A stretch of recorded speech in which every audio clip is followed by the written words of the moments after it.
شهر رمضان الذي أنزل فيه القرآن هدى للناس وبينات من الهدى والفرقان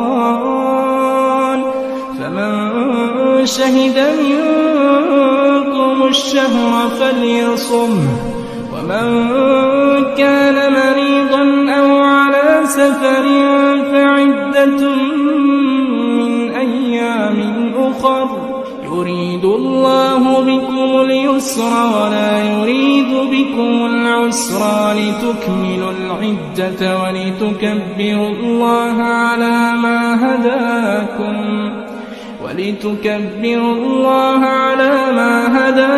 ولعلكم تشكرون.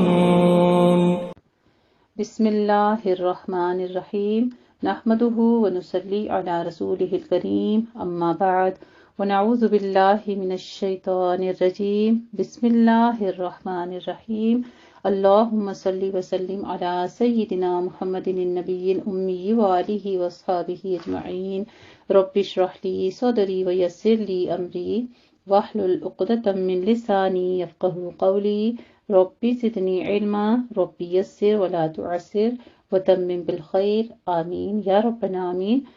الحمدللہ جی، آج ہم آغاز کرنے لگے ہیں اپنے پارہ 16 قول علم کا. اللہ سبحانہ وتعالیٰ کی خاص رحمت ہے کہ اس نے ہمیں چنا اپنے اس پاک کلام کے لیے اور ہمیں ہماری سانسیں عطا کی، مہلت عطا کی اس علم کو سیکھنے کے لیے. اللہ رب العزت سے دعا کرتی ہوں کہ ہمیں اس سے مکمل طور پر مستفید ہونے کی توفیق عطا فرمائے، جیسا کہ ہمارے پیارے پروردگار نے اپنے پاک کلام میں فرما دیا وَلَقَدْ يَسَّرْنَا الْقُرْآنَ لِلذِّكْرِ فَهَلْ مِن مُّدَّكِرٍ، اور البتہ تحقیق آسان کر دیا ہم نے اس قرآن مجید کو سمجھنے کے لیے، غور و فکر کے لیے، نصیحت کے لیے. تو کوئی ہے جو اس پر غور و فکر کرے؟ سبحان اللہ. اللہ رب العزت تو یہ فرما رہے ہیں، ہم سے سوال کرتے ہیں، تو ہمارا پھر کیا کام ہے؟ ہم کیا کہیں؟ بلا ربنا، ہاں رب، ہاں اے ہمارے رب، ہاں کیوں نہیں، ہم غور و فکر کریں گے. تو نے یہ فہم عطا کیا، تو نے یہ سمجھ عطا کی، تو نے ہمیں دماغ دیا، عقل دی، کان دیے، آنکھیں دی، یہ تمام نعمتیں عطا کی، تو ہم تیرے شکر گزار بنیں گے. تو ہم اپنے اس پارے کے لیے بھی دعا کر لیتے ہیں، اللہم احسن عاقبتنا فی الامور کلھا. اللہ ہمارے اس پارے کا فہم حاصل کرنا، اس کو پڑھنا، سمجھنا، اس پر عمل کرنا کی توفیق دینا ہمارے لیے آسان کر دے اور اس کی تکمیل آسانی سے کر دینا.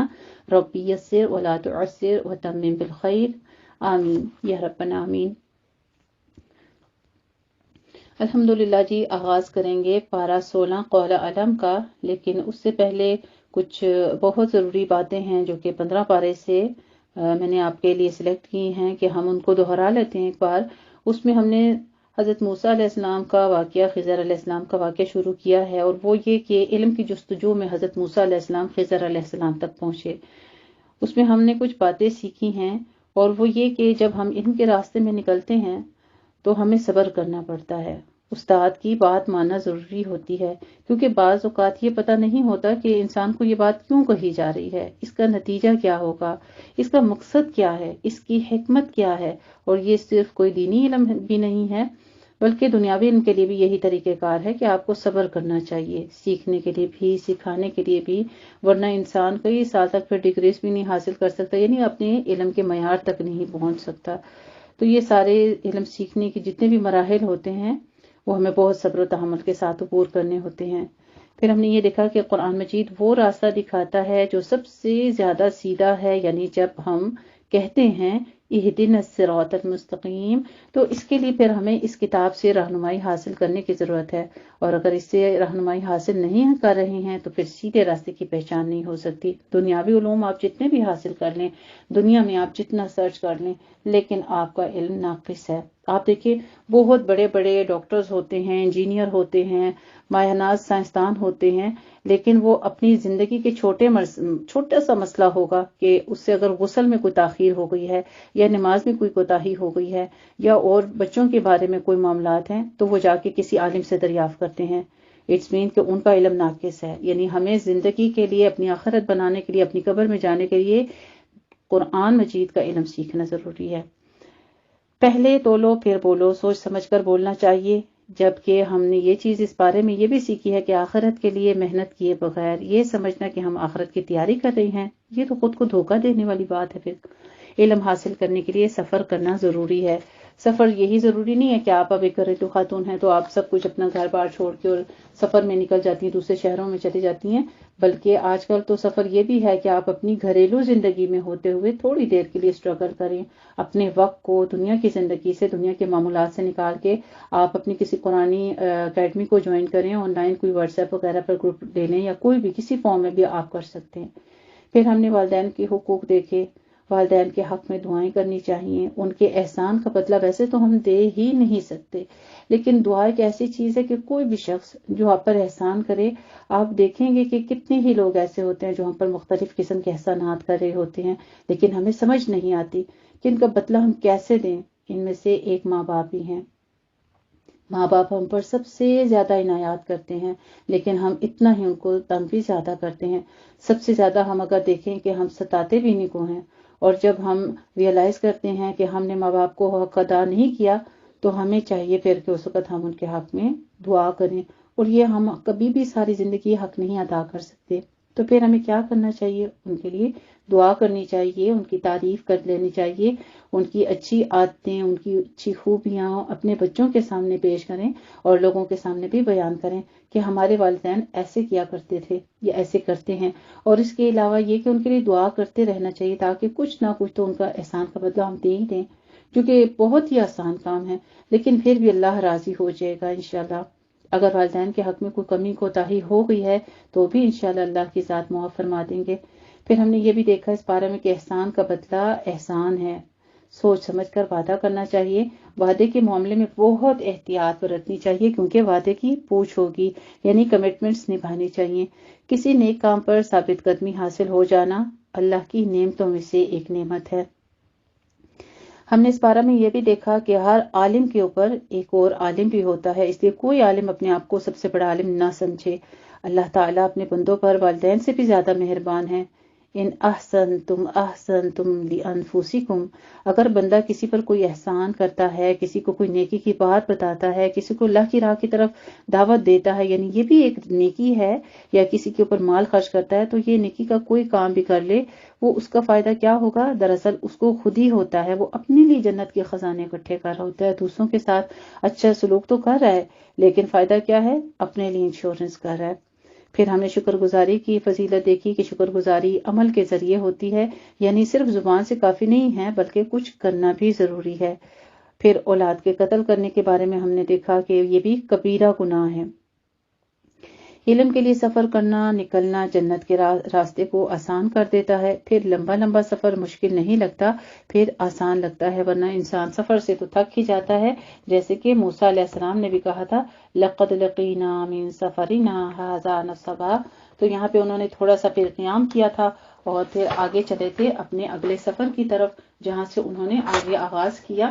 تو انشاءاللہ تعالی آج ہم پڑھیں گے قَالَ أَلَمْ أَقُلْ لَكَ، جہاں سے خضر علیہ السلام کے ساتھ انہوں نے گفتگو کی اور ان سے کچھ سوال کیے تھے، جس کے بارے میں بچے کے قتل کی انویسٹیگیٹ کی تھی انہوں نے۔ تو آگے جو مرحلہ ہمارا پارہ 16 سٹارٹ ہونے والا ہے وہ ہے ہمارا آیت نمبر 75 سے، سورہ کہف آیت نمبر 75۔ اس سے پہلے قرآن مجید کی کچھ آپ کو فضیلت بیان کرنا چاہوں گی تاکہ آپ کو فہم کرنے کے لیے مزید خلوص حاصل ہو جائے اور آپ پورے غور و فکر سے قرآن مجید کو سنیں، آپ کے دل میں اترے یہ بات، کیونکہ جب تک ہمیں کسی چیز کی فضیلت نہیں پتہ ہوتی تو ہمیں وہ تاثیر بھی نہیں ہوتی، ہمارے اندر وہ خلوص بھی نہیں ہوتا۔ اللہ رب العزت نے قرآن مجید کے بارے میں جو احکام فرمائے ہیں وہ یہی ہیں کہ یہ اللہ کی کتاب ہے اور اسے جس قدر ہو سکے انسان غور و فکر کے ساتھ پڑھے اور سیکھے۔ قیامت کے دن قرآن مجید سفارشی بن کر آئے گا۔ ابو امامہ باہلی رضی اللہ تعالیٰ عنہ سے مروی ہے، وہ کہتے ہیں میں نے رسول اللہ صلی اللہ علیہ وآلہ وسلم کو فرماتے ہوئے سنا، قرآن کی تلاوت کرو، بلا شبہ قیامت کے دن یہ اپنے ساتھیوں کی سفارش کرنے کے لیے آئے گا۔ تو اس کے لیے قرآن پڑھتے رہنا چاہیے، قرآن کے ساتھ تعلق مضبوط رہنا چاہیے۔ زندگی کا کوئی دن ایسا نہ گزرے کہ جس میں انسان قرآن سے تعلق نہ رکھتا ہو۔ قاری قرآن کے لیے عزت کا تاج اور اللہ کی رضامندی ہے۔ ابو ہریرہ رضی اللہ تعالیٰ عنہ سے روایت ہے کہ نبی کریم صلی اللہ علیہ وآلہ وسلم نے فرمایا، قیامت کے دن قرآن آئے گا اور کہے گا، اے میرے رب، اس قاری قرآن کو زیور پہنا دیں، تو اس شخص کو عزت کا تاج پہنایا جائے گا۔ تصور کریں وہ کتنا خوبصورت ہوگا۔ پھر قرآن کہے گا، اے میرے رب، اس میں اضافہ فرمائیے، یعنی ابھی اور بھی، تو اس کو عزت کا لباس پہنا دیا جائے گا۔ پھر قرآن کہے گا، اے میرے رب، اس سے راضی ہو جائیے، تو اللہ سبحانہ تعالیٰ اس شخص سے راضی ہو جائیں گے۔ پھر اسے کہا جائے گا، قرآن پڑھتے جاؤ اور جنت کے درجات چڑھتے جاؤ۔ اقرؤوا وارتقوا، اقرؤوا وارتقوا کہا جائے گا۔ آیت کے ساتھ ساتھ ایک نیکی بھی زیادہ کر دی جائے گی، ہر آیت کے ساتھ ایک درجہ بلند کر دیا جائے گا۔ اور آپ دیکھیے کہ اسی لیے اللہ سبحانہ تعالیٰ نے فضیلت بخشی ہے کہ آپ اکیلے قرآن پڑھتے ہیں، آپ اپنا قرآن ویسے ہی جیسے شروع سے سیکھا اس طرح پڑھنا، تو یہ نہیں کہ آپ کو اجر نہیں ملے گا، آپ کے لیے ثواب ہے، ہر ایک حرف کے بدلے 10 نیکیاں ہیں۔ لیکن کیا ہی خوب ہے کہ جو انسان سیکھ کر پڑھتا ہے، جو سیکھ کر ایک آیت پڑھتا ہے تو اس کو 1000 آیات پڑھنے کا ثواب ملتا ہے۔ سبحان اللہ۔ تو اللہ رب العزت کا خاص انعام ہے کہ اس وقت ہم قرآن کو فہم کے ساتھ سیکھ کر پڑھنے کے لیے بیٹھے، یہ اس کا خاص انعام ہے۔ والدین کے سر پر نور کا تاج پہنانے کا باعث بنے گا قرآن مجید۔ بریدہ رضی اللہ تعالیٰ عنہ سے روایت ہے کہ وہ کہتے ہیں، رسول اللہ صلی اللہ علیہ وآلہ وسلم نے فرمایا، جس نے قرآن پڑھا اور سیکھا اور اس پر عمل کیا، یعنی صرف حافظ قرآن ہونا کافی نہیں، من قرأ القرآن وتعلمہ وعمل بہ، تو اس کے والدین کو قیامت کے دن نور کا ایسا تاج پہنایا جائے گا جس کی روشنی سورج کی روشنی کی طرح ہوگی، اور اس کے والدین کو ایسے 2 ریشمی حلے پہنائے جائیں گے، یعنی لباس پہنائے جائیں گے کہ پوری زندگی میں ان دنیا میں رہتے ہوئے جتنی زندگی بسر کی ان 2 حلوں کی قیمت کے برابر نہ ہوگی، یعنی اتنے قیمتی اور اتنے مہنگے ہوں گے کہ وہ دونوں کہیں گے کہ یہ ہمیں کیوں پہنایا گیا؟ تو کہا جائے گا، تمہارے بچے کے قرآن حاصل کرنے کی وجہ سے۔ اللہ رب العزت سے دعا کرتی ہوں، الحمدللہ اللہ رب العزت نے میرے چاروں بچوں کو بھی حافظ قرآن بنایا، اللہ ان کو عمل کی توفیق عطا فرمائے۔ اور یہ سب میرے مالک کا بہت بڑا کمال تھا، میرے مالک نے بہت بڑا احسان کیا، میں اس کی شکر گزار ہوں، اور ساری زندگی سے احسان کا بدلہ نہیں اتار سکتی، اپنا ایک لمحہ بھی رب کے لیے مختص کر دوں تو بھی نہیں کر سکتی۔ اللہ رب العزت سے اپنی اولاد کے لیے، آپ سب کی اولادوں کے لیے نیک عمل کی دعا بھی کرتی ہوں، اور ان کے لیے عمل کی توفیق بھی مانگتی ہوں اور مہلت بھی مانگتی ہوں۔ اللہ اتنی زندگی عطا فرمائے کہ اللہ ہم سب کو عمل پیرا ہونے کی توفیق کو اس حال میں اٹھائے کہ وہ ہم سے راضی ہو جائے۔ آج ہم اپنے بچوں کو دنیا کی ڈگریاں حاصل کرنے کے لیے بے پناہ روپے خرچ کر دیتے ہیں، لیکن اگر وہ قرآن کی تعلیم حاصل کرنا چاہیں تو ہم انہیں کیا کہتے ہیں؟ فیسیلیٹیٹ کرنا شروع کر دیتے ہیں۔ تو یہاں یہ سوال پیدا ہوتا ہے کہ صاحب قرآن کے درجے تو بہت بلند ہوں گے، ہر آیت کے بدلے درجہ بلند ہوگا، لیکن والدین کے کیوں ہوں گے؟ اس بات کے بارے میں آپ نے سوچا، اس حدیث کے بارے میں؟ انہیں صرف اس لیے نہیں کہ انہوں نے پیدا کیا ہے، اس لیے کہ انہوں نے اپنے بچے کو فیسیلیٹیٹ کیا، ان کو پورا پروٹوکول دیا۔ کوئی بھی بچہ حافظ قرآن، عالم قرآن بن نہیں سکتا جب تک اس کے ماں باپ کا اس پر ہاتھ نہ ہو، اور وہ مسلسل اس کے لیے اپنا خون نہ چلاتے رہیں، کیونکہ بچہ ہی حفظ نہیں کرتا بلکہ ماں باپ کو تو شاید اس سے دگنا محنت کرنی پڑتی ہے، تو وہ اسی کا احساس ہوگا، پھر اس کا بدلہ بھی اللہ سبحانہ تعالیٰ ان کو عطا کریں گے، اور قیامت کے دن اتنا اجر ملے گا کہ وہ تصور بھی نہیں کر سکیں گے۔ تو یہاں پہ ہمارا آغاز جو آیت نمبر 75 سے ہو رہا ہے، وہ بھی حصول علم کی تلاش میں ہے، اس لیے اس کے حوالے سے جو حدیث مبارکہ تھی وہ میں نے آپ کے ساتھ بیان کی ہیں کہ حصول علم کے لیے صبر شرط ہے۔ اگلی مہم کی طرف پھر وہ اس کے بعد جو ہے حضرت موسیٰ علیہ السلام کا آتا ہے کہ اس کے بعد جب وہ انہوں نے بچے کا قتل دیکھا، اس کے بعد وہ اگلی مہم کی طرف چل پڑے۔ آیت نمبر 79 میں پھر ہم دیکھیں گے تو اس سے مسکین کی تعریف کا بھی پتہ چلتا ہے کہ بعض اوقات زکوٰۃ کا مستحق کوئی بھی ایسا شخص ہو سکتا ہے۔ آپ کو معلوم ہو کہ زکوٰۃ کے مستحق فقراء اور مساکین ہیں، تو مساکین کون ہوتے ہیں یہ ہم انشاءاللہ تعالی اپنے اس پارے میں پڑھتے ہیں آیات مبارکہ میں۔ سب سے پہلے پارہ نمبر 16 کا میں مختصر خلاصہ جو ہے وہ آپ کے ساتھ بیان کروں گی تاکہ آپ کو پارہ سمجھنا آسان ہو جائے، اور انشاءاللہ تعالی پھر ہم مختصر ترجمے کے ساتھ جلدی اپنا پارہ مکمل کرتے ہیں۔ بسم اللہ الرحمن الرحیم۔ رکوع نمبر 10 یہاں سے آغاز ہوگا سورہ کہف کا۔ اس میں ہم ظاہری افعال اور باطنی اسرار کی حکمت جانیں گے۔ گزشتہ رکوع سے حضرت موسیٰ علیہ السلام اور حضرت خضر علیہ السلام کا قصہ چل رہا ہے۔ حضرت خضر کی نسبت یہ فرمایا کہ ہم نے اسے اپنے پاس سے ایک علم عطا فرمایا، یعنی وہ صاحب وحی تھے۔ تو صاحب وحی تھے، یہ اللہ کی طرف سے بتا دیا گیا ہے۔ اب وہ حیات ہیں، ممات ہیں، کیا ہے یہ جو دنیا میں لوگوں نے باتیں مشہور کر رکھی ہیں کہ وہ پانی پر ہیں اور ابھی بھی زندہ ہیں، اس کا حوال جو ہے وہ کچھ بھی سند سے ثابت نہیں ہے، اور اللہ نے ان کو براہ راست ایک خاص علم سے بھی نوازا تھا۔ تو اس میں دنیاوی اسباب وغیرہ کا کوئی عمل دخل نہیں تھا۔ اس واقعے سے جو باتیں سامنے آتی ہیں اس کی روح سے ہم اس علم کی نوعیت حضرت خضر علیہ السلام پر بعض امور کے باطنی احوال اور اسرار کو کھول دیے جانا جو ہے اس کی ہمیں آگاہی ہوتی ہے۔ پھر ہم رکوع نمبر 11 پڑھیں گے، اس میں ذوالقرنین کے بارے میں ہے کہ سوال کیا انہوں نے اور ان کا قصہ بیان ہوا۔ یہودیوں کے اشارے پر مشرکین مکہ نے حضرت نبی کریم صلی اللہ علیہ وآلہ وسلم سے جو سوالات کیے تھے ان میں سے ایک سوال ذوالقرنین کے بارے میں بھی تھا۔ اس رکوع میں اس کا جواب دیا گیا ہے۔ فرمایا اس کو زمین پر حکمرانی عطا کی، وہ فتوحات بھی کرتا تھا اور اس کو ہم نے سامان مہیا کیے تھے، اور مزید اللہ سبحانہ تعالیٰ نے ان کو حکمتیں بھی عطا کی تھی جس کے سبب انہوں نے جو کام کیے تھے۔ یہاں پہ ہم یاجوج ماجوج کا واقعہ بھی پڑھیں گے، اور جو انہوں نے دیوار تعمیر کی تھی اس کے بارے میں بھی انشاءاللہ تعالیٰ پڑھیں گے۔ رکوع نمبر 12 میں ہم پڑھیں گے انشاءاللہ تعالیٰ دنیا کے لیے سعی یعنی کوشش کرنا اور عمل آخرت کے مقابلے میں نابود ہونے والا ہے۔ یہ سورہ کہف کا آخری رکوع ہے۔ اس میں انسانوں کی کوشش اور عمل اور اس کے انجام کی طرف توجہ کی گئی ہے۔ جو لوگ صرف دنیا ہی کے لیے اپنی کوشش رکھتے ہیں، اپنی زندگی بسر کرتے ہیں، ان کے لیے آخرت میں کوئی حصہ نہ ہوگا۔ ان کی تمام کوششیں ناکام ہو جائیں گی اور بس پھر وہ ختم ہو جائیں گی، جبکہ آخرت کی کوشش جو ہے وہ ہمیشہ ہے اور دائمی ہے۔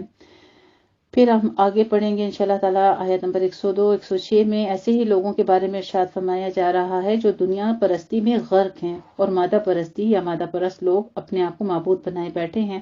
ایسے لوگوں کے عمل اور ان کا انجام کا تذکرہ ہے انشاءاللہ تعالیٰ۔ تو کیا انسان اپنے علم پر نازاں ہیں؟ کیا یہ مادہ پرست لوگ دنیا کے علوم و فنون کے بل بوتے پر اللہ کو نیچا دکھانا چاہتے ہیں؟ حقیقت یہ ہے کہ تمہیں جو کچھ علم ملا ہے یہ تو اللہ کی وجہ سے ہے اور اللہ کی طرف سے ہے، جیسے ایک سمندر کے مقابلے میں ایک قطرہ یا اس سے بھی کم۔ تو اللہ کا علم اتنا وسیع ہے، اس کے بارے میں بڑی خوبصورت سی مثال یہاں پہ دی گئی ہے کہ اگر اللہ کا علم اتنا وسیع ہے کہ تمام دنیا کے درخت جو ہیں وہ قلم بن جائیں اور تمام دنیا کے سمندر جو ہیں وہ سیاہی بن جائیں اور اللہ کے کلام کو لکھنا شروع کر دیں تو بھی اس کا احاطہ نہیں کر سکتے، بلکہ اتنے ہی سمندر جتنے دنیا میں پوری ورلڈ پہ جتنے ہیں اتنے ہی درخت اور سمندر اور آ جائیں تو بھی وہ اللہ کے علم کا احاطہ نہیں کر سکتے۔ تو اس لیے انسان کا علم جو ہے وہ سوئی کے ناک کے برابر بھی نہیں ہے۔ آخر میں فرمایا کہ آپ صلی اللہ علیہ وآلہ وسلم اعلان کر دیں کہ میں اس کے سوا کچھ نہیں ہوں۔ یہ آپ صلی اللہ علیہ وسلم کی بشریت ہونے پر دلیل ہے یہ آیت بہت بڑی، اور یہ بھی کہ آپ عالم الغیب بھی نہیں ہیں اور آپ جو ہیں اللہ سبحانہ تعالیٰ کے بندے ہیں، اور اس کے سوا وہ فرماتے ہیں کہ کچھ نہیں ہے، افضل البشر ہیں۔ اس لیے فرما دیا کہ تمہارے جیسا ہی ایک آدمی ہوں، اللہ نے مجھے وحی سے نوازا ہے۔ یہ فضیلت ہے آپ صلی اللہ علیہ وآلہ وسلم کی۔ اللہ سبحانہ تعالیٰ ہی تمہارا معبود حقیقی ہے، اس کے سوا کوئی اور معبود یعنی عبادت کے لائق کوئی کارساز، کوئی کاررواں، کوئی مانگنے کے حقدار، کوئی کچھ بھی نہیں ہے۔ یہ آپ صلی اللہ علیہ وسلم کی زبان سے نفی کرا دی گئی ہے، جبکہ ہمارے معاشرے میں لوگ یا رسول اللہ کے نعرے مانگ کر اغثنی یا رسول اللہ اور پتہ نہیں کیا کچھ کہتے ہیں۔ تو کتنی بڑی دلیل ہے یہ آیت ہمارے پاس نفی شرک کے بارے میں، اور انسانوں میں سے جو کوئی اس سے ملنے کی امید رکھتا ہو یعنی اپنے رب سے، تو اس کو چاہیے کہ دنیا میں اچھے کام کرے، عمل صالح کرے اور اپنے رب کو پہچان کر اس کی بندگی کا راستہ اختیار کرے۔ رب کو پہچاننے کا مطلب کیا ہے؟ رب کی معرفت۔ تو رب کی معرفت ہمیں کہاں سے حاصل ہوگی؟ جب تک ہم اس قرآن کو پڑھیں گے نہیں سمجھ کر، ہمیں رب کی معرفت نہیں حاصل ہو سکتی۔ جب رب کی معرفت حاصل ہو جاتی ہے تو پھر انسان کے اندر علم اترتا ہے، جب علم اترتا ہے تو پھر انسان کے اندر تقویٰ آ جاتا ہے، پھر وہ ڈرتا ہے، پھر اپنے مالک سے وہ خشوع و خضوع کے ساتھ عبادت بھی کرتا ہے اور اس سے خوف بھی رکھتا ہے اور طمع بھی رکھتا ہے۔ خوف اس چیز کا کہ جو میں نیکیاں کر رہا ہوں، جو میں عبادت کر رہا ہوں، کہیں یہ ناقص تو نہیں ہو رہی مجھ سے، اور طمع اس بات پہ کہ اگر ہو بھی رہی ہے تو میرا مالک مجھے معاف کر دے گا۔ سبحان اللہ، یہ ہے ہمارے رب کی سنت۔ اور ان مادی ایجادات سے متاثر ہو کر مادہ پرستی کو خدا پرستی کا مقام نہ دیں، کیونکہ یہ تمام چیزیں دنیا کے لیے آزمائش ہیں اور تباہ و برباد ہونے والی ہیں۔ الحمدللہ جی، یہاں پہ ہماری سورہ کہف مکمل ہوگی اور پھر آغاز کریں گے ہم سورہ مریم کا۔ یہ سورت بھی مکی ہے، یہ ہجرت حبشہ سے قبل نازل ہوئی جبکہ مسلمانوں کے لیے مکہ کی زمین تنگ ہو گئی تھی، یعنی مکہ والے بہت زیادہ اذیتیں مسلمانوں کو دینا شروع ہو گئے تھے۔ آج ہم دیکھیں جس سرزمین پر بھی ہیں ہمارے لیے نماز پڑھنے پہ کوئی روک ٹوک نہیں ہے، اللہ کی جتنی احکام ہم قرآن میں پڑھیں کوئی روک ٹوک نہیں ہے، بس تھوڑی بہت جو کمی بیشی ہے، لیکن یہاں پہ ہم دیکھیں کہ ان کے لیے زمین تنگ ہو گئی تھی۔ یعنی یہ وہ دور تھا جب کفار مکہ زبانی ملامت اور تشنیع کے بعد ظلم و ستم پر اتر آئے تھے اور یہ کوشش کر رہے تھے کہ کسی مسلمانوں کو بزور اپنے دین میں واپس لے آئیں۔ ہر قسم کا ظلم و ستم مسلمانوں سے کیا جا رہا تھا۔ جب حالات ناقابل برداشت حد تک پہنچ گئے تو حضرت نبی کریم صلی اللہ علیہ وآلہ وسلم نے صحابہ کو حبش کی طرف ہجرت کرنے کا حکم دیا۔ آپ صلی اللہ علیہ وآلہ وسلم نے فرمایا وہاں ایک ایسا عادل بادشاہ ہے جو کسی پر ظلم نہیں کرتا۔ چنانچہ پہلے 11 مردوں اور 4 خواتین نے ہجرت کی۔ دیکھیے یہ اتنا طویل عرصہ آپ صلی اللہ علیہ وآلہ وسلم کی تبلیغ کے بعد، آپ کی مبعوث ہونے کے بعد صرف 11 مرد اور 4 خواتین تھی جنہوں نے ہجرت کی۔ پھر کچھ عرصے میں مزید مسلمان وہاں ہجرت کر گئے۔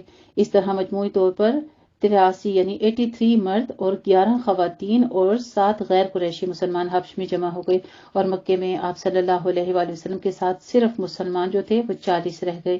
ادھر کفار نے پہلے ہی ہجرت کے وقت مسلمانوں کو پکڑنے کی کوشش کی لیکن وہ ناکام رہے۔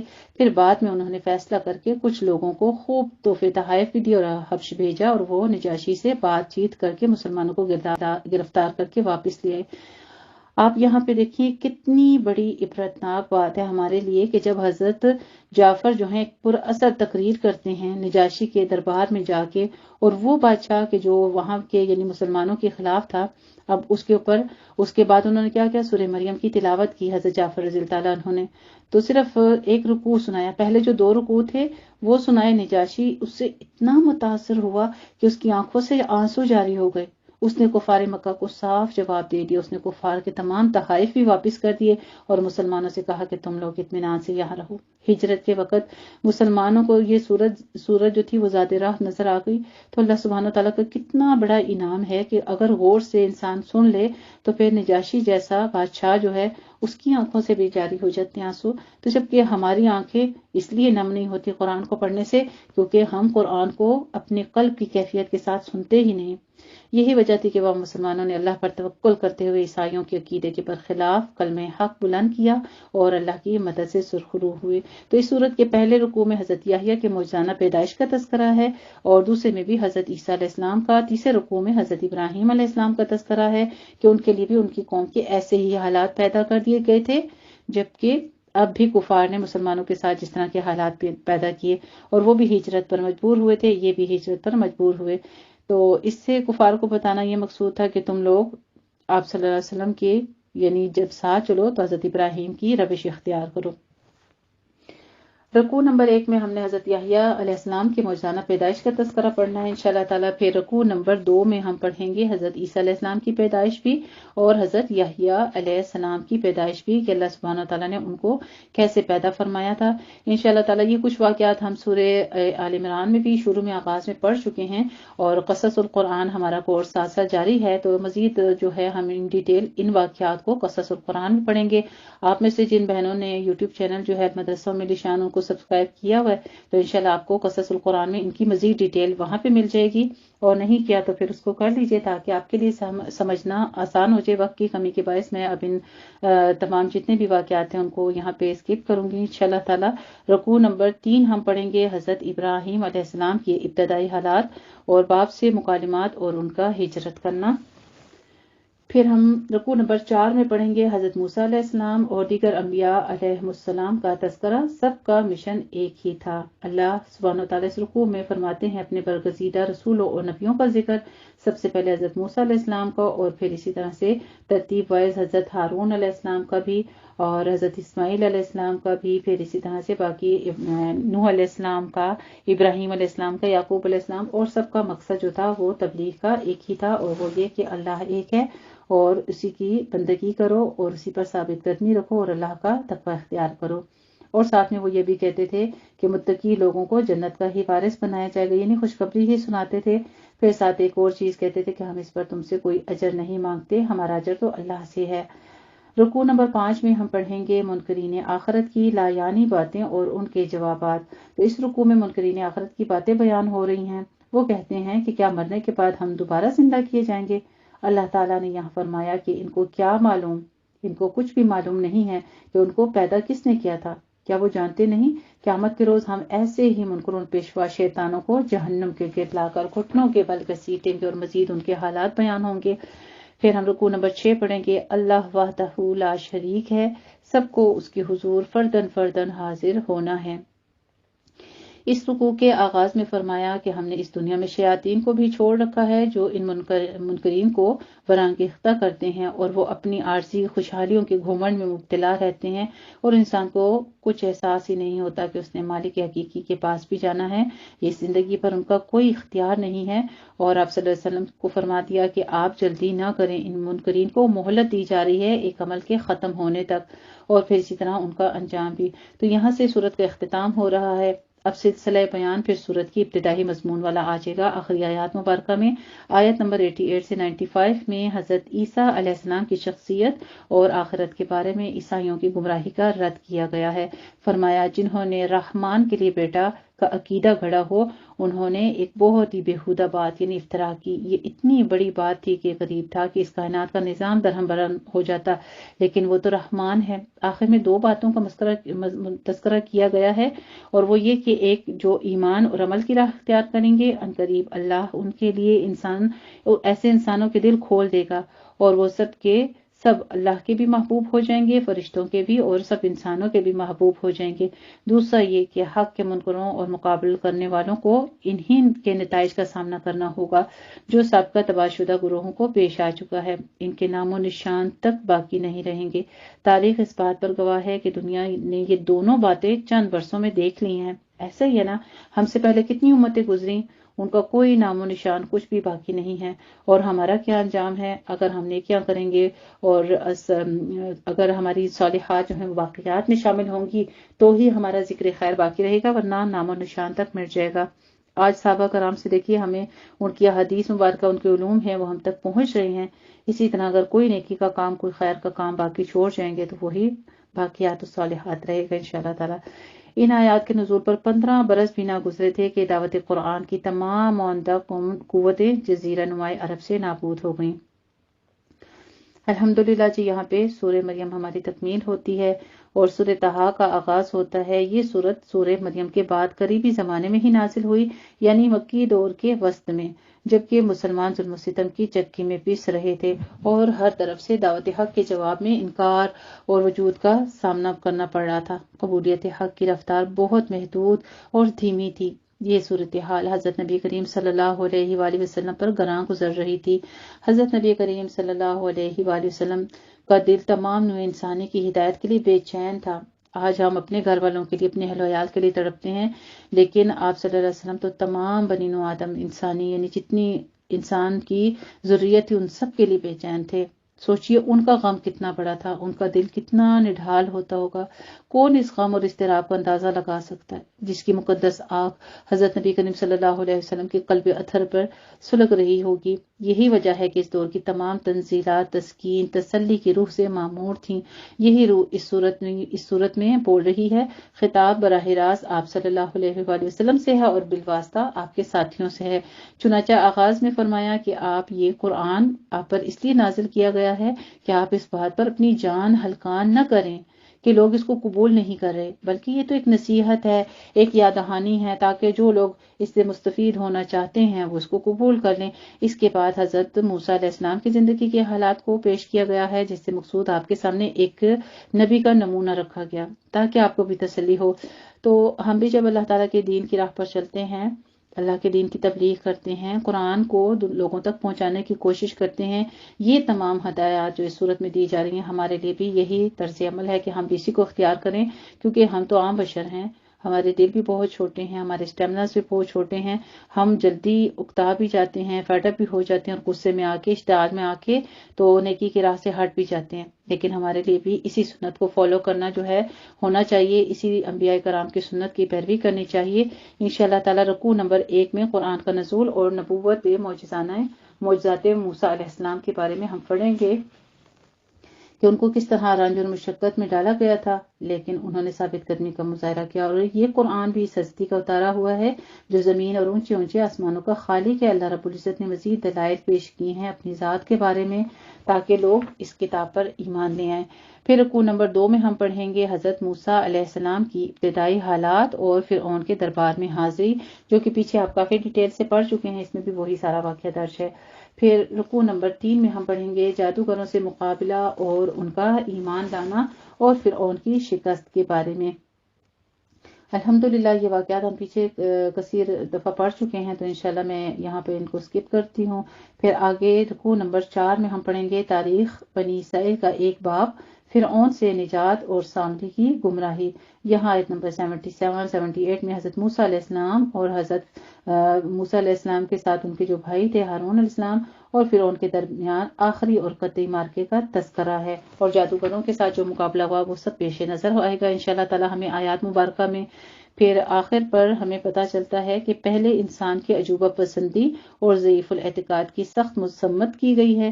اس سے یہ بھی سبق ملتا ہے کہ کوئی بھی عجیب یا خرقت عادت چیز دیکھنے کے بعد کسی بھی قسم کا فیصلہ کرنے سے پہلے اپنی عقل کو استعمال کرنا چاہیے، اور لوگوں کے کہنے میں آ کر جانوروں کی طرح بغیر سوچے سمجھے کسی کی طرف نہیں چل پڑنا چاہیے۔ آج ہم دیکھتے ہیں کہ میڈیا میں کتنے ہی وظائف ہوتے ہیں، کتنے ہی لوگ اندھی تقلید کے مطابق بس اولیاء اللہ کے پیغامات جو ہیں وہ آگے شیئر کر دیتے ہیں یا ضعیف احادیث کو اٹھا کے آگے بیان کر دیتے ہیں۔ تو یہاں پہ حکم یہی ہوگا کہ جب آپ علم حاصل کریں تو اپنی عقل کو استعمال کریں، قرآن اور سنت سے جو بات مستند ہے، ثابت ہے، اسی کی ہم نے آگے تبلیغ بھی کرنی اور خود بھی اس پر عمل کرنا انشاءاللہ تعالی۔ رکوع نمبر 5 سورہ طٰہٰ ہم پڑھیں گے حضرت موسیٰ علیہ السلام کا کوہ طور سے واپسی کے بعد حضرت ہارون علیہ السلام اور سامری سے مکالمہ۔ حضرت ہارون علیہ السلام اس گمراہی کے آغاز میں ہی لوگوں کو کہہ چکے تھے کہ تم لوگ تو مفسد ہو، اور پھر ان کو جس طرح سے سامری نے بچڑے کے بارے میں اکسایا تھا لوگوں کو، پھر اس نے بچڑا بنا دیا اور لوگوں کو مغالطے میں ڈال رکھا تھا، یہ تمام فتنے کا تذکرہ ہے انشاءاللہ تعالی اس رکوع میں۔ پھر رکوع نمبر 6 میں ہم پڑھیں گے مناظر قیامت اور قرآن کے علم میں اضافے کی دعا۔ اس رکوع میں قیامت کے مناظر کا کچھ حصہ پیش کیا گیا ہے۔ حضرت نبی کریم صلی اللہ علیہ وآلہ وسلم جب قیامت کے بارے میں قرآنی آیات پیش فرماتے تو نادان لوگ مذاق کے انداز میں سوال کرتے تھے کہ جب قیامت آئے گی تو پہاڑوں اور اونچی نیچی جگہوں کا کیا بنے گا، اور لوگ کیوں کر میدان حشر میں جمع ہوں گے؟ فرمایا ان سے کہہ دیں کہ میرا رب ان کو پاش پاش کر دے گا، گرد و غبار کی طرح اڑا دے گا، اور تمام زمین ایک چٹیل میدان جیسی بن جائے گی، اور تمام مناظر پھر آگے پیش کیے کہ اس طرح سے ہوگا اور یہی برحق ہے میرے رب کی طرف سے۔ پھر ہم رکوع نمبر 7 میں پڑھیں گے انشاءاللہ تعالی قصہ آدم اور ابلیس، اور دوبارہ جنت حاصل کرنے کے لیے ہدایت الہی پر عمل ضروری ہے۔ انشاءاللہ تعالی اس رکوع میں ہم پڑھیں گے حضرت آدم علیہ السلام اور ابلیس کا قصہ، جو کہ ہم پہلے پڑھ چکے ہیں کافی دفعہ، وہی دوبارہ بیان کیا جا رہا ہے۔ اس سے پیشتر سورہ بقرہ، سورہ اعراف، سورہ ہجر، سورہ اسراء یعنی بنی اسرائیل اور سورہ کہف میں بھی یہ قصہ بیان ہو چکا ہے، اور ہر جگہ موقع کی مناسبت سے یہ قصہ مختلف انداز میں بیان کیا گیا ہے۔ یہاں بھی کچھ اسی طرح کی حکمت اور واعظ جو ہے وہ اللہ سبحانہ وتعالیٰ کا بیان کرنا مقصود تھا۔ آیت نمبر 128 میں حضرت نبی کریم صلی اللہ علیہ وآلہ وسلم کی دعوت کے اس بات میں نیز کفار کو تنبیہ بھی کی گئی ہے، اور ان کی تباہ شدہ بستیوں کی طرف اشارہ کیا گیا کہ ذرا اس کو دیکھیں تو جو عقل سلیم رکھنے والے ہیں وہ حقیقت تسلیم کر لیتے ہیں اور عبرت پکڑ لیتے ہیں، جبکہ دوسرے ناکامی کا سامنا کرتے ہیں۔ رکوع نمبر 8 میں ہم پڑھیں گے سورہ طٰہٰ کے منکرین حق کے لیے مہلت عمل ہے، صبر و نماز دعوت حق کی کامیابی کی کلید ہے۔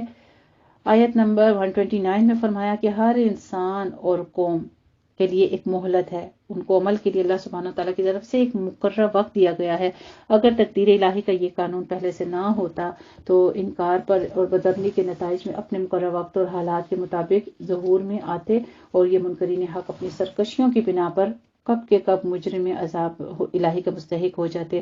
فرمایا آپ دشمنان حق کی باتوں پر صبر کریں اور صبح و شام تسبیح اور تحلیل میں مصروف ہو جائیے۔ کتنے خوبصورت انداز میں اللہ رب العزت نے تسکین بھی دی ہے اور تبلیغ کی راہیں بھی بتائی ہیں۔ ان ظالموں کی دولت فراوانیوں کو نظر اٹھا کر بھی نہ دیکھیں، یہاں ہر گوشے میں اللہ کی رحمت نے ڈھیل دے رکھی ہے اور مقصود کیا ہے؟ آزمائش کرنا ہے۔ بہت بڑا پہلو ہے ان آیات مبارکہ میں سیکھنے کا، جو کہ ہم سورہ طٰہٰ کا یہ رکوع آخری یہاں پر پڑھیں گے، رکوع نمبر 8۔ اللہ رب العزت فرماتے ہیں کہ اللہ سب سے بے نیاز بھی ہے، اسے کسی کے عمل کی کوئی فائدہ نہیں پہنچتا، وہی تو سب کو فائدہ دینے والا ہے، وہ غنی مطلق ہے، اور آپ ایک مقرر وقت تک انتظار کیجیے۔ یعنی آپ کو صبر اور استقامت کی جو ترغیب دی جا رہی ہے وہ کس کے ساتھ؟ نماز اور صبر کی روح تمہارے اندر پیدا ہو گئی ہے کہ یہ دونوں باتیں فتح اور کامرانی کی تقلید ہیں۔ یہاں پر دیکھیے کہ یہ کس چیز کی کلید ہے؟ صبر اور نماز جو ہے یہ دونوں چیزیں یہ فتح اور کامیابی کی۔ اگر ہمیں بھی اپنے عمل اپنی جنت کا راستہ پتہ کرنا ہے کہ کیا ہم کامیابی کی راہ پر گامزن ہو چکے ہیں، تو پھر ہمیں کہاں سے پتہ چلے گا کہ ہماری نمازوں میں استقامت آ جائے اور ہماری زندگی میں صبر آ جائے۔ یہ دو چیزیں ہیں جو تمام کتب کا نچوڑ ہیں، تمام علم کا نچوڑ ہیں۔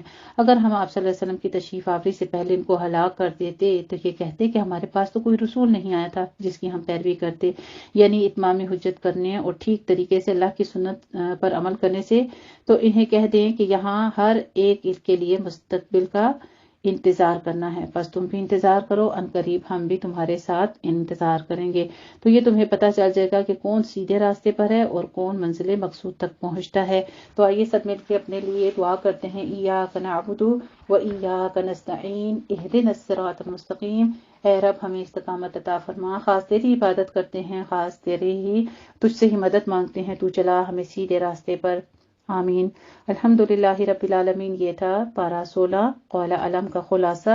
تو اب ہم آغاز کرتے ہیں اپنا پارہ قول علم کا انشاءاللہ تعالی آیت نمبر 75 سے۔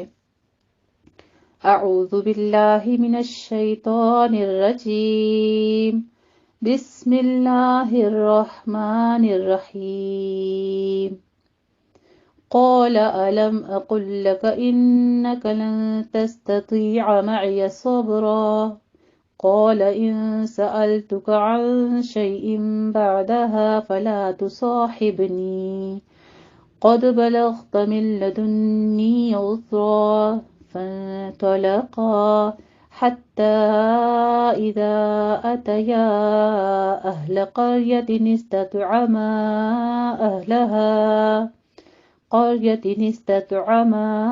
أهلها فأبوا أن يضيفوهما فوجدا فيها جدارا يريد أن ينقض فأقامه قال لو شئت لاتخذت عليه أجرا قال هذا فراق بيني وبينك سأنبئك بتأويل ما لم تستطع عليه صبرا۔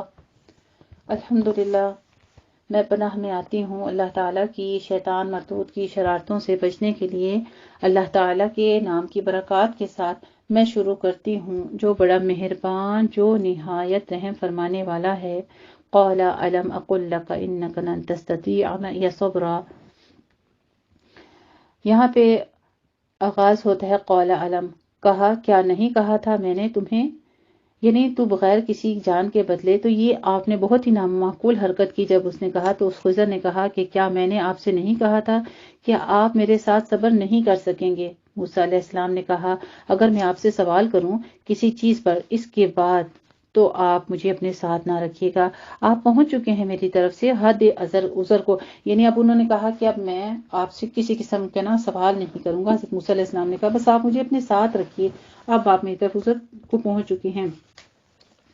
فانطلقا، پھر وہ دونوں چل پڑے، یہاں تک کہ جب پہنچے ایک بستی کے لوگوں کے پاس تو انہوں نے کھانا مانگا بستی والوں نے سے، تو انہوں نے انکار کر دیا، تو انہوں نے ان دونوں کی مہمان نوازی سے، تو ان دونوں نے وہاں سے ایک دیوار دیکھی جو گرنا چاہتی تھی، تو اس خضر علیہ السلام نے اسے سیدھا کر دیا۔ موسیٰ علیہ السلام نے کہا اگر آپ چاہتے تو اس پر کچھ اجرت بھی لے لیتے۔ اس خضر علیہ السلام نے کہا بس اب یہ جدائی کا وقت ہے، میرے اور تمہارے درمیان اپنے آپ کو بتائے دیتا ہوں اصل حقیقت، یعنی اپنے جدا ہونے سے پہلے آپ کو کچھ بتا دوں تاکہ آپ کے جو سوال تھے نا، اب اس سے آگے آپ میرے ساتھ نہیں چل سکتے، اب ہم دونوں کی جدائی کا وقت آ گیا ہے۔ میں تمہیں بتائے دیتا ہوں کچھ حقیقت ان چیزوں کی جن پر آپ نے صبر نہیں کیا، آپ صبر نہ کر سکے۔ جہاں تک اس کشتی کا معاملہ ہے تو وہ غریب لوگوں کی ملکیت تھی جو محنت کرتے تھے دریا میں، تو میں نے چاہا کہ اسے عیبدار کر دوں، اور اس کے آگے ایک بادشاہ تھا جو پکڑ رہا تھا ہر کشتی کو زبردستی۔ رہا وہ لڑکا، یعنی اس نے اس کشتی میں جو لوگ تھے ان کو اس کشتی کو بچانے کے لیے، اس بادشاہ سے بچانے کے لیے اس نے سوراخ کر دیا۔ رہا وہ لڑکا تو اس کے والدین دونوں مومن تھے، تو ہمیں خدشہ ہوا کہ وہ سرکشی اور ناشکری سے ان پر تعدی کرے گا، بس ہم نے چاہا کہ ان دونوں کے بدلے میں دے ان کا رب ان سے بہتر اولاد اور پاکیزہ اور قریب تر شفقت میں۔ اور رہی وہ دیوار، یعنی یہ بیٹا جو تھا یہ بڑا ہو کے نافرمان ہوتا، اس لیے انہوں نے حکمت کے تحت جو اللہ رب العزت نے ان کو دی تھی اس نے اس بچے کو قتل کر دیا تھا۔ اللہ رب العزت نے اس کے بعد حدیث مبارکہ میں آتا ہے کہ ان کے ہاں 10 بیٹے یا کتنے بیٹے ہوئے تھے جو کہ بہت نیک صالح تھے اور نیکوکار پروان ہوئے۔ تو یہاں پر ان کے بیٹے جو اللہ رب العزت کی حکمت تھی کہ نافرمان اولاد پیدا ہونی تھی، اور وہ بچہ بڑا ہو کے اپنے کیونکہ نیکوکار تھے، پاکیزہ تھے اس کے والدین، تو ان کے خلاف ہوتا، کفر کرتا، سرکشی پر اتر آتا، اس لیے اس کو مارنے میں ہی حکمت تھی۔ وَأَمَّا الْجِدَارُ فَكَانَ لِغُلَامَيْنِ، اور رہی وہ دیوار جو کہ انہوں نے سیدھی کر دی، تو وہ شہر کے 2 یتیم لڑکوں کی تھی، اور ان کے نیچے اس کے نیچے ایک خزانہ تھا ان دونوں کے لیے، اور ان کا باپ نیک آدمی تھا، لہٰذا آپ کے رب نے چاہا کہ وہ دونوں اپنی جوانی کو پہنچ جائیں اور نکال لیں اپنا خزانہ۔ یہ سب امور آپ کے رب کی رحمت سے طے ہوئے تھے۔ کیا کہتے ہیں خضر علیہ السلام؟ دیکھیے اتنے بڑے ولی کہتے ہیں یا اس کو فرشتہ کہتے ہیں یا وہ اہل علم تھے، اور وہ نبی کو علم سکھا رہے ہیں، اور وہ یہ نہیں کہتے کہ میرے پاس یہ علم ہے اور میں لوگوں کو یہ بتا رہا ہوں یا میں نے اپنے علم سے آپ کو یہ بتایا۔ یہاں پہ ان کے کیا الفاظ ہیں کہ رحمتاً من ربک، یہ آپ کے رب کی رحمت سے طے ہوئے تھے یہ فیصلے، اور میں نے اپنی ساری رائے سے انہیں سر انجام نہیں دیا۔ یہ اصل ہے حقیقت ان باتوں کی جن پر آپ صبر نہ کر سکے۔ وَيَسْأَلُونَكَ عَنْ ذِي الْقَرْنَيْنِ، پھر انہوں نے دوسرا سوال کیا تھا مشرکین مکہ نے، یہ لوگ آپ سے ذوالقرنین کے بارے میں پوچھتے ہیں۔ آپ صلی اللہ علیہ وآلہ وسلم کہیے کہ اب میں آپ لوگوں کو اس کا حال بتاتا ہوں۔ ہم نے اسے زمین میں تمکن عطا کیا تھا اور ہر طرح کے اسباب اور وسائل مہیا کیے تھے، تو اس نے ایک مہم کا سر و سامان کیا، یہاں تک کہ جب وہ سورج کے غروب ہونے کی جگہ تک پہنچ گیا تو اس نے اسے غروب ہوتے ہوئے پایا، ایک گدلے چشمے، اور اس نے پایا وہاں ایک قوم کو۔ ہم نے کہا اے ذوالقرنین، تم چاہو تو انہیں سزا دو اور تم چاہو تو ان کے بارے میں حسن سلوک کا معاملہ کرو۔ اس نے کہا جس نے ظلم کیا ہم اسے سزا دیں گے، پھر وہ لوٹایا جائے گا اپنے رب کی طرف اور وہ اسے بہت سخت عذاب دے گا۔ وَأَمَّا مَنْ آمَنَ وَعَمِلَ صَالِحًا فَلَهُ جَزَاءً الْحُسْنَىٰ، اور جو کوئی ایمان لایا اور اس نے نیک اعمال کیے تو اس کے لیے اچھی جزا ہے۔ اور اس سے ہم بات کریں گے اپنے معاملے میں نرمی سے۔ پھر اس نے ایک اور مہم کا سر و سامان کیا، یہاں تک کہ وہ سورج کے طلوع ہونے کی جگہ پر پہنچ گیا کہ اس نے اس کو طلوع ہوتے ہوئے پایا ایک ایسی قوم پر جس کے لیے ہم نے اس سورج کے مقابل کوئی اوٹ نہ رکھی تھی۔ پھر ایسا ہی ہوا اور ہم پوری طرح باخبر تھے اس کی احوال سے۔ پھر اس نے ایک اور مہم کا سر و سامان کیا، یہاں تک کہ جب وہ 2 دیواروں کے درمیان پہنچا اس نے پایا ان دونوں میں ورے قسم کی، یعنی ایک اور قسم کے افراد، کوئی جو تھے وہ سمجھ نہیں سکتے تھے کسی بات کو، نہ ان کی زبان کسی کو سمجھ آتی تھی، لا یکادون یفقہون قولا، جو سمجھ ہی نہیں سکتے تھے کسی کی بات کو۔ قالوا یا ذی القرنین ان یأجوج ومأجوج مفسدون فی الارض، انہوں نے کہا اے ذوالقرنین، یاجوج اور ماجوج زمین میں فساد مچانے والے ہیں لوگوں میں۔ پتہ کیا چلتا ہے ہمیں کہ یاجوج ماجوج جو تھے وہ فسادی قوم تھی، حضرت آدم علیہ السلام کی اولاد ہے وہ بھی، لیکن وہ فسادی قوم تھی۔ کیا آپ کو اس کا اخراج ادا ہے کہ آپ کریں گے، اس کا اخراج ادا کریں گے کہ اس کے عوض ہمارے لیے کوئی اور سامان کرے اور ان کے درمیان ہمارے درمیان ایک دیوار بنا دیں؟ اس نے کہا جو کچھ مجھے دے رکھا ہے میرے رب نے وہ اس سے بہتر ہے، یعنی اس نے ان کے ساتھ سامان کی کسی قسم کی لالچ نہیں کی۔ البتہ تم لوگ میری مدد کرو، قوت محنت کے ذریعے سے میں تمہارے اور ان کے درمیان ایک مضبوط دیوار بنا دوں گا۔ آتونی زبر الحدید، لاؤ میرے پاس تختے لوہے کے، یہاں تک کہ جب اس نے برابر کر دیا دونوں اونچائیوں کے درمیان کی جگہ کو، اس نے کہا اب آگے آگ دہکاؤ۔ سبحان اللہ، دیکھیں یہ بھی اللہ سبحانہ تعالیٰ نے کتنا علم عطا کیا تھا ذوالقرنین کو، اس کے دماغ نے اتنا کام کیا، پھر ان کو قوت بھی تھی اور ان کو اللہ سبحانہ تعالیٰ نے اتنی سمجھ اور فہم دی تھی جس کے مطابق انہوں نے یہ عمل کیا، یہاں تک کہ جب بنا دیا اس نے اس کو آگ کی مانند، اس نے کہا لاؤ میرے پاس، میں ڈال دوں اس پر پگھلا ہوا تانبا۔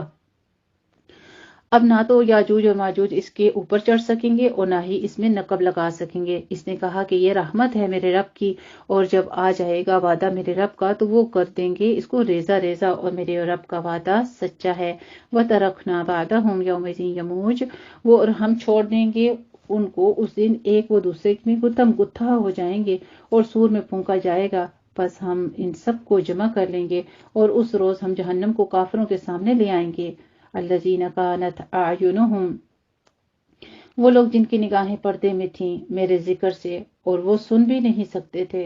استغفر اللہ العظیم۔ دیکھیے اللہ سبحانہ تعالیٰ کس انداز میں بات کرتے ہیں کہ جن کی نگاہیں پردے میں تھیں۔ اب ہمارے سامنے قرآن کھلا ہوا ہے لیکن عقل پہ پردے، ہمارے کانوں میں وہ الفاظ نہیں پڑتے، وہ فہم نہیں پڑتا جو کہ اللہ رب العزت ہمیں سمجھانا چاہ رہے ہیں۔